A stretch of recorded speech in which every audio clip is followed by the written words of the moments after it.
Positive psychology is the scientific study of what makes life most worth living.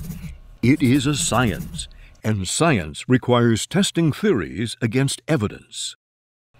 It is not a sequel to The Secret, and should not be confused with untested self-help, fly-by-night motivational speakers, or New Age philosophy. Much of psychology has been concerned with answering the question, what is wrong with you? It has sought to make individuals less miserable, to treat pathology and mental illness. The goal of the positive psychology movement is to make normal life more fulfilling. It asks the question, what is right with you? Instead of trying to help a patient go from -8 back to 0, the goal is to help individuals move up the other side of the scale.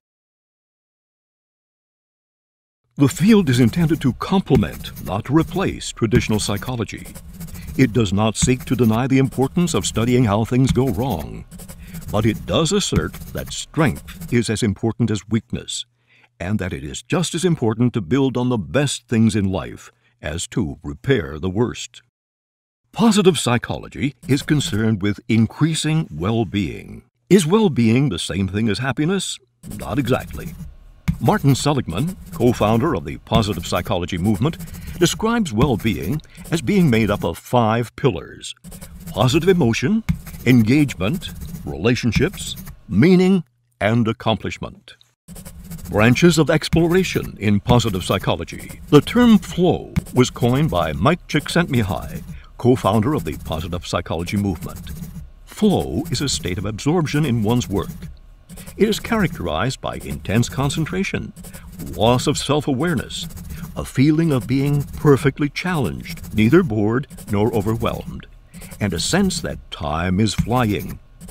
Flow is an intrinsically rewarding experience. It can also help one achieve a goal or improve skills, and is highly related to creative insight. Mindfulness is intentionally focused awareness of one's immediate experience. The experience is one of moment-by-moment attention to thoughts, emotions, physical sensations, and surroundings. To practice mindfulness is to become grounded in the present moment. Benefits include reduction of stress, anxiety, depression, and chronic pain. Learned optimism is the idea that a talent for joy can be cultivated. That said, it's important to note the research tells us that the path to fulfillment requires considerable hard work. There are few, if any, shortcuts to sustained happiness and well-being. Anyone who says otherwise is selling something.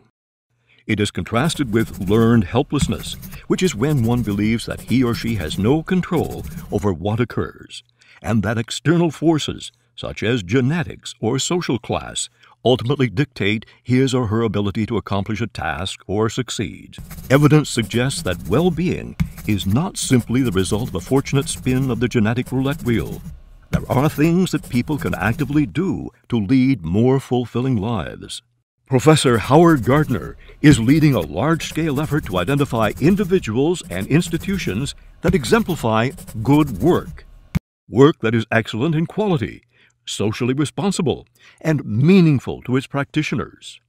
The project also seeks to determine how best to increase the incidence of good work in our society.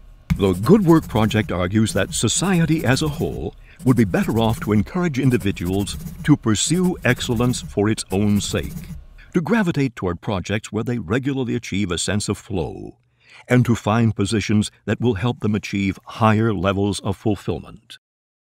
Is positive psychology an easy answer to all of society's problems? No, let's not be naive. But we must ask ourselves, if we applied the tenets of positive psychology to education, business, and government, if we encouraged individuals and communities to build on their strengths, if we focused attention on the pillars of well-being, if we channeled more energy into what makes life worth living, what might be possible?